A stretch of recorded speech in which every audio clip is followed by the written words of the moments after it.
Selamat pagi pemirsa, saya Ari Mustika akan menemani Anda dengan beragam informasi terkini, di antaranya. Kecelakaan beruntun mobil minibus tabrak truk di Batubara. Eksekusi rumah ricuh di Medan, warga siram petugas dengan air kotoran. Warga sembeli kambing hutan, petugas konservasi wilayah 3 Kisaran Asahan lakukan sosialisasi. Selain cuplikan berita tadi, kami juga akan menghadirkan beragam informasi lainnya. Pemirsa, kita jelang sumut hari ini pagi selengkapnya.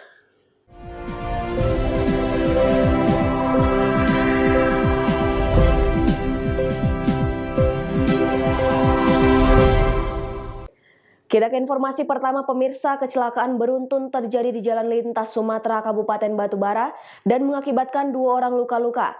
Tidak ada korban jiwa dalam insiden tersebut, namun 1 unit mobil mengalami ringsek berat. Kecelakaan beruntun terjadi di Jalan Lintas Sumatera Desa Perkebunan Tanah Gambus, Kecamatan 50 Batubara. Menurut Kasat Lantas Polres Batubara, kecelakaan beruntun bermula saat mobil minibus yang datang dari arah Kisaran menuju Medan hendak menyalip mobil yang ada di depannya, langsung menabrak mobil truk bermuatan dari arah berlawanan. Sementara 1 unit mobil minibus lainnya ikut menabrak truk dari arah belakang. Tidak ada korban jiwa dalam kecelakaan beruntun tersebut, namun 2 orang mengalami luka-luka serta 1 unit mobil minibus ringsek berat. Tadi ada kecelakaan mobil truk tronton dengan mobil Isuzu Panther. Arahnya mobil tronton mengarah dari Medan menuju ke Kisaran, sedangkan Isuzu Panther mengarah dari Kisaran ke Medan. Dan di belakang mobil truk ada mobil Avanza yang mungkin terlalu dekat langsung menabrak Panther juga. Untuk korban jiwa ada dan? Untuk korban jiwa tentunya pengemudi melihat kondisi mobilnya seperti ini, jadi pengemudi mobil Panther dengan yang ada di sampingnya mengalami luka-luka sementara dari pantauan kita tadi langsung dibolong ke rumah sakit Puskesmas 50. Berapa orang dan? 2 orang, 1 supir dengan penumpangnya. Kini kasus kecelakaan beruntun tersebut masih ditangani Satuan Lalu Lintas Polres Batubara. Taufik melaporkan untuk Evarina TV. Sementara itu pemirsa, proses eksekusi 1 rumah di Jalan C Batang Serangan, Kota Medan Selasa siang diwarnai kericuhan. Para penghuni rumah yang tak terima diusir menyiram petugas dengan air kotoran manusia. Beginilah suasana proses eksekusi rumah di Jalan C Batang Serangan oleh Pengadilan Negeri Medan.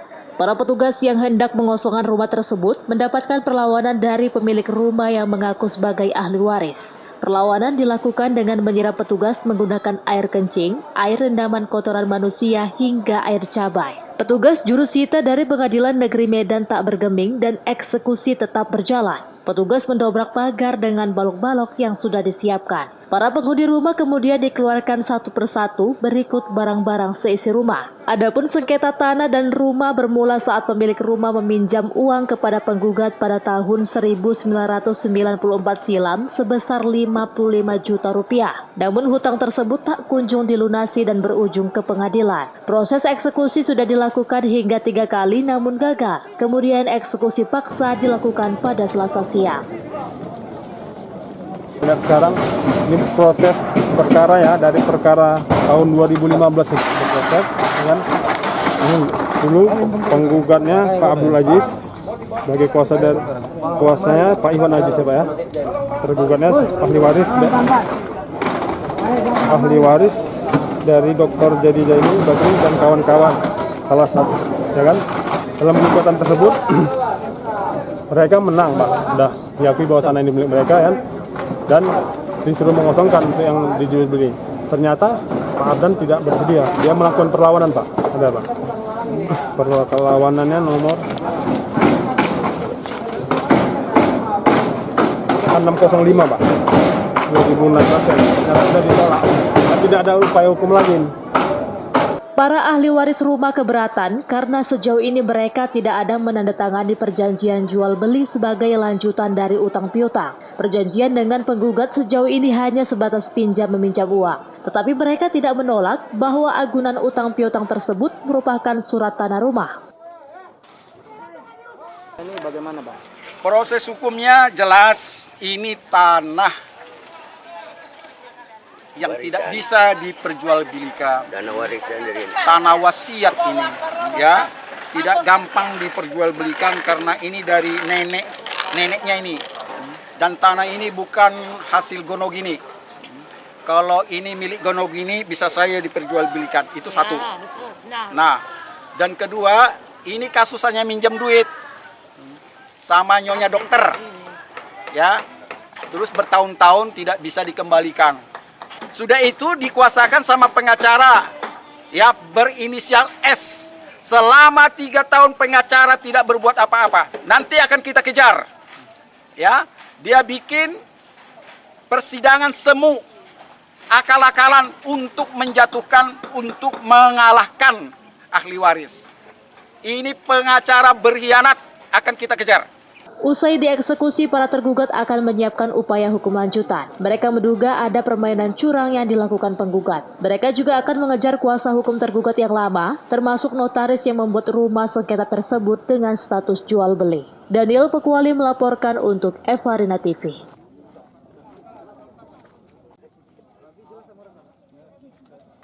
Informasi berikutnya, pemirsa, massa mahasiswa yang tergabung dalam Forum Kesatuan Mahasiswa Pemuda Reformasi Indonesia melakukan unjuk rasa di pabrik kelapa sawit milik PT Giga Putra Nusantara Padang Lawas. Mahasiswa menuntut tanggung jawab dari perusahaan terkait dampak lingkungan dan CSR. Pabrik kelapa sawit milik PT Giga Putra Nusantara Padang Lawas di Kecamatan Aitna Barumun, Kabupaten Padang Lawas, diduga telah mengalami kebocoran limbah pabrik hingga terindikasi mencemari lingkungan. Tidak hanya itu, mahasiswa juga menuntut pertanggungjawaban pihak perusahaan terkait penyaluran dana CSR. Aksi unjuk rasa mahasiswa ini mendapat pengawalan ketat dari petugas kepolisian Polres Padang Lawas dan dipimpin langsung oleh Kasat Sabara AKP Yusuf. Petugas mengamankan pintu gerbang pabrik dibantu petugas keamanan perusahaan untuk mencegah mahasiswa masuk. Selama jalannya unjuk rasa, mahasiswa terus menyuarakan kebocoran limbah diduga milik perusahaan tersebut hingga mencemari Sungai Aik Torop. Mahasiswa juga menuding pihak perusahaan tidak menyalurkan dana CSR sesuai peruntukan untuk kepentingan warga sekitar pabrik. Selain itu, dalam hal penerimaan tenaga kerja, mahasiswa juga mempertanyakan keseimbangan jumlah serapan pekerja berasal dari warga setempat. Aksi unjuk rasa ini berujung kecewa di mana pihak manajemen perusahaan lamban menemui para pendemo. Ketua Forum Kesatuan Mahasiswa Pemuda Reformasi Indonesia mengatakan pihak perusahaan lamban menanggapi aksi mereka tersebut. Di demo kita hari ini kita menuntut kepada pihak PT Giga Putra Nusantara agar mereka itu bertanggung jawab atas apa yang telah mereka lakukan seperti kebocoran limbah. Sampai saat ini mereka belum bertanggung jawab. Terus kami juga menuntut CSR masyarakat.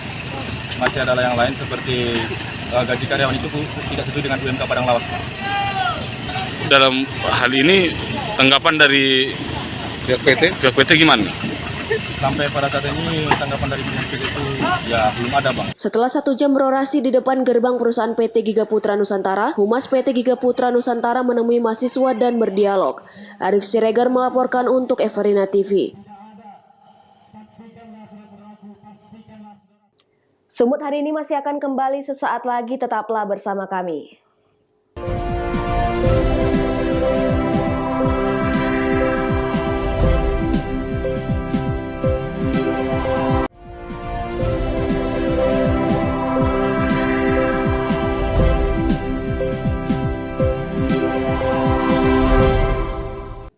Terima kasih Anda masih bersama kami. Pemirsa, Kapolres Serdang Bedagai AKBP Robin Simatupang memperketat pengamanan markas komando dan meningkatkan pengamanan di sejumlah rumah ibadah guna mengantisipasi teror bom. Guna mengantisipasi tindak pelaku teror seperti yang terjadi di Gereja Katedral Kota Makassar pada Minggu kemarin, Polres Serdang Bedagai meningkatkan pengamanan di Polres Serdang Bedagai sesuai dengan standar operasional prosedur. Selain memperketat pengamanan markas komando, ia juga memerintahkan personelnya untuk memperketat pemeriksaan terhadap masyarakat yang memasuki Mako Polres Serdang Bedagai. Selama ini pihaknya sudah menerapkan standar operasional prosedur dalam pengamanan rumah ibadah. Hingga saat ini situasi di Kabupaten Serdang Bedagai masih kondusif. Ia menghimbau kepada masyarakat Serdang Bedagai agar tidak panik atas peristiwa ledakan di Gereja Katedral Makassar. Kita sebenarnya sudah melakukan sejak dulu ya. Artinya kita tinggal menguatkan saja, mengingatkan. Karena jajaran kita sejak dari dulu sudah memang melakukan pengamanan mako, antisipasi gereja, masjid, vihara, semua kita sudah lakukan ya. Semua para polsek jajaran melakukan PAM untuk setiap kegiatan ibadah di gereja. Kalau Sergei masyarakatnya cukup bagus ya, intoleransi nggak ada, toleransi beragamanya umat sangat bagus ya. Kita sudah lakukan lidik, sudah lakukan upaya pencegahan ya melalui tokoh-tokoh agama yang ada di sini ya. Sampai saat ini belum, indikasi ke situ belum ada. Kalau ada nanti kita lakukan ya penggalangan dan lakukan edukasi, sosialisasi kembali. Sampai saat ini belum ada indikasi terhadap kelompok-kelompok yang berbahaya di Kabupaten Serdang Bedagai. Toleransi umat beragama di Kabupaten Serdang Bedagai sangat bagus dan menjaga kerukunan umat beragama. Abdul Malik melaporkan untuk Evadina TV. Pemirsa, sempat viral di media sosial sekelompok warga menyembelih kambing hutan yang diperoleh dari kawasan Bukit Barisan. Petugas konservasi wilayah 3 Kisaran Asahan langsung turun ke lokasi melakukan sosialisasi kepada masyarakat agar kejadian serupa tidak terulang. Petugas konservasi wilayah 3 Kisaran Asahan turun langsung ke lokasi guna menindaklanjuti penyembelihan kambing hutan yang merupakan satwa yang dilindungi. Tepatnya di Dusun Napompar, Desa Pematang, Labuhan Batu Utara, Sumatera Utara. Selain melakukan sosialisasi kepada masyarakat terkait satwa yang dilindungi dan proses hukumnya, petugas dari konservasi wilayah 3 Kisaran Asahan ini juga mengevakuasi kepala kambing hutan yang diserahkan langsung oleh perwakilan pihak warga. Kasih Kesejahteraan Desa Pematang, Bulkan Bunte, mewakili warga Napompar berjanji tidak akan melakukan pemburuan satwa yang dilindungi negara dan turut serta dalam pelestarian alam. Atas nama masyarakat Dusun Napompar, Desa Pematang, Kecamatan Na910, Kabupaten Labuhan Batu Utara. Dengan ini membuat pernyataan terkait satwa liar dilindungi oleh negara sesuai Undang-Undang Nomor 5 Tahun 1990 tentang konservasi sumber daya alam dan ekosistem sebagai berikut. 1. Tidak melakukan perburuan satwa dan tumbuhan liar yang dilindungi negara. 2. Secara khusus tidak akan menjerat satwa liar yang dilindungi. 3. Tidak membunuh satwa liar yang dilindungi. 4. Ikut serta dalam pelestarian tumbuhan dan satwa liar yang dilindungi maupun yang tidak dilindungi. Demikian pernyataan ini dibuat dengan sesungguhnya, tanpa ada tekanan dari pihak manapun. Sementara Kepala Seksi Konservasi Wilayah 3 Kisaran, Alfianto, menjelaskan, hasil penelusuran pihaknya, warga tidak mengetahui jika hewan yang disembelih tersebut termasuk dalam hewan yang dilindungi dan mengunggah video tersebut di media sosial sehingga sempat viral. Diharapkan ke depannya masyarakat tidak memburu satwa yang dilindungi undang-undang seperti kambing hutan, kucing hutan, harimau Sumatera, dan tapir. Kita datang ke Desa Napompar, Dusun Napompar, Desa Pematang, Kecamatan Na910, Kabupaten Labuhan Batu Utara, terkait adanya postingan viral penyembelihan kambing hutan. Jadi ke sini kita sebagai tindak lanjut sekaligus sosialisasi terhadap masyarakat terkait kejadian tersebut. Berikut Pak tentang pelaku yang menyembelih hewan yang dilindungi itu bagaimana Pak statusnya Pak? Ya, dari hasil penelusuran kita tadi, kemudian hasil diskusi dengan masyarakat bahwa sebenarnya masyarakat tidak mengetahui bahwa hewan tersebut adalah hewan dilindungi. Karena masyarakat di sini juga untuk kehidupan sehari-harinya adalah berburu. Nah, dan biasanya mereka itu berburu babi hutan atau lain-lain gitu. Cuma pas kemarin kegiatan itu mereka mendapatkan kambing hutan seperti biasa.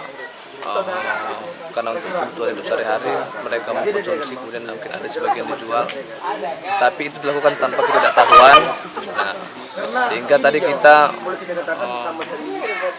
membuatkan dan menyuruh masyarakat agar membuat surat pernyataan dari kita, dari masyarakat, bahwa mereka bersedia tidak akan mengulangi hal yang sama. Tadi sudah dilakukan pembacaan surat pernyataannya, dan nantinya masyarakat juga akan membantu pelestarian kawasan lingkungan hidup di sini, terutama satwa liar yang dilindungi. Ucok Sitorus melaporkan untuk Evarina TV. Pemirsa, cuaca buruk hujan deras yang terjadi pada Senin kemarin mengakibatkan banjir di 4 wilayah kecamatan di Kabupaten Padang Lawas, Sumatera Utara. Kondisi ini menyebabkan puluhan hektar areal persawahan mengalami banjir.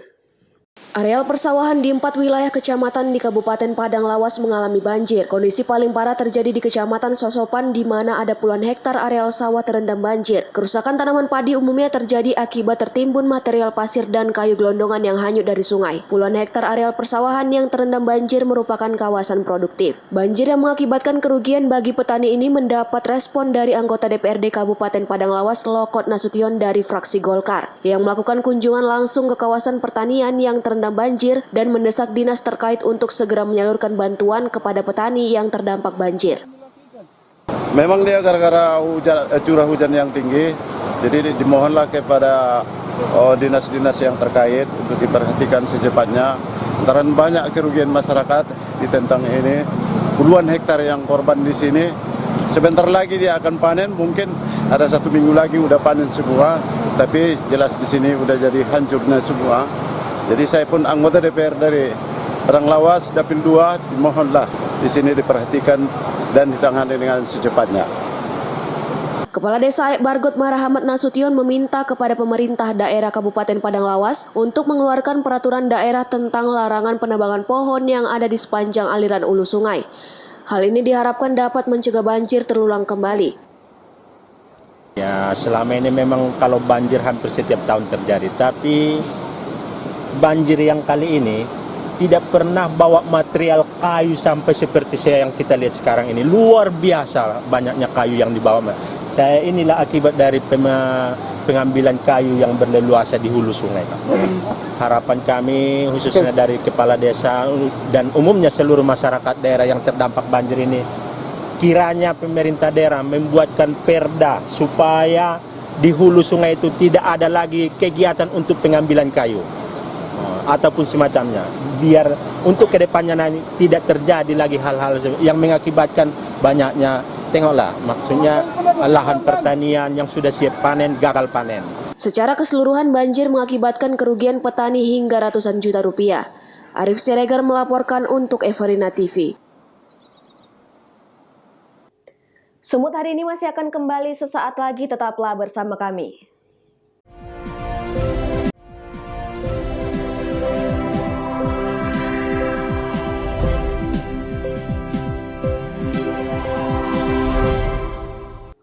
Terima kasih Anda masih bersama kami. Pemirsa, memasuki bulan suci Ramadan 1442 Hijriah, harga sejumlah bahan pokok di Pasar Sibolga Nauli Kota Sibolga tidak stabil. Bahkan sejumlah bahan pokok lainnya mengalami kenaikan. Setiap memasuki bulan Ramadan, harga bahan pokok kerap mengalami kenaikan, salah satunya di Pasar Sibolga, Sumatera Utara. Menurut salah seorang pedagang di Pasar Sibolga Nauli, peningkatan harga terlihat pada sejumlah komoditas bahan pokok seperti bawang putih. Sebelumnya harga Rp21.000 per kilogramnya naik menjadi Rp23.000. Kemudian untuk harga bawang merah saat ini berada di kisaran harga Rp32.000 per kilogramnya, naik Rp8.000 dari harga sebelumnya. Untuk cabai sebelum Ramadan dijual seharga Rp33.000, kini naik menjadi Rp37.000 per kilogramnya. Sementara tomat dari harga Rp8.000 sebelumnya kini naik menjadi Rp9.000. Namun komoditas jahe tetap stabil dengan harga Rp20.000 per kilogramnya. Kok ibu ditanya bawang putih, kan bawang putih agak naik lah, agak naik. Biasa 21 1 kilo kami ambil, sekarang 23 lah. Berarti ada kenaikan ya, Bu? Ada kenaikan. Cabai ada itu 33, sekarang kami sudah 37. Tomat, Ibu? Tomat biasanya 8.000, sekarang mengambil dari toko kami 9.000. Jahenya, Ibu? Jahe sekarang 20.000. Kok bawang merah sekarang tidak tentu, ada yang 24, ada yang 32. Iya, tengok besar-besarnya lah. Untuk diketahui, para pedagang meminta agar pemerintah Kota Sibolga menunda rencana alokasi Pasar Sibolga Nauli ke kawasan Pasar Baru Stadion Horas. Pedagang memohon agar relokasi dilakukan setelah bulan Ramadan dan Hari Raya Idul Fitri 2021. Rizky Ramadan melaporkan untuk Evarina TV. Pemirsa, vaksinasi massal terus dilakukan pemerintah Kota Medan. Senin pagi sebanyak 3.000-an dosen dan tenaga pendidik di lingkungan Universitas Sumatera Utara menjalani vaksinasi COVID-19 dosis pertama. Sebelumnya ada sebanyak 17 dosen meninggal dunia akibat terpapar COVID-19. Pemerintah Kota Medan bekerja sama dengan Universitas Sumatera Utara Senin pagi menggelar vaksinasi COVID-19 dosis pertama. Vaksinasi digelar di Pendopo Pancasila di Jalan Dr. Mansur, Kota Medan. Peserta yang hadir untuk divaksinasi melakukan registrasi pendataan. Sebelum melakukan vaksinasi, peserta terlebih dahulu menjalani pemeriksaan kesehatan, kemudian diobservasi kurang lebih 30 menit. Menurut Rektor Universitas Sumatera Utara, vaksinasi kepada dosen dan pegawai di lingkungan USU baru memasuki dosis pertama dan dalam 2 minggu ke depan akan disuntik kembali dosis kedua. Diharapkan dengan disuntiknya vaksinasi kepada dosen dan pegawai dapat menciptakan kekebalan tubuh sehingga dapat mengantisipasi penyebaran COVID-19. Dosen dan teknik kita ada 3.000 juga ya, jadi makanya datanya terus bertambah. Itu kan tadi pagi, kemarin tuh 2065. Sekarang saya tanya tadi udah bertambah 20 berapa tadi ya. Ini bertambah terus. Dan ini kita berharap nanti ada juga yang memang manula itu ya. Kita minta kemarin kan yang usia 60 tahun ke atas itu juga kita edukasi untuk bisa datang hari ini. Dan mudah-mudahan nanti di sore mencapailah 3.000-an biar bisa kelar pemberian vaksin ini untuk tahap pertama. Apakah ini sebagai langkah untuk kita belajar secara tatap muka, Pak Rektor? Ya itu ikutannya ya, tapi sebetulnya kan utamanya adalah biar dosen ini punya daya tahan tubuh juga. Nah, kalau daya tahan tubuh, terus luringnya bisa dilaksanakan. Jadi bukan karena vaksin, karena luring ya, karena harus diberikan dulu ketahanan tubuhnya, baru luring, dan terus ke aktivitas lainnya. Pak Rektor, dosen yang tidak ikut vaksinasi apakah tidak diberikan ganjaran? Enggak lah, itu nggak boleh. Kita cuma memberikan himbauan saja terus-menerus. Sebelumnya, sejak terjadi pandemi COVID-19 di tanah air, sebanyak 17 dosen di lingkungan USU meninggal dunia akibat terpapar COVID-19. Daniel Pekwali melaporkan untuk Evarina TV.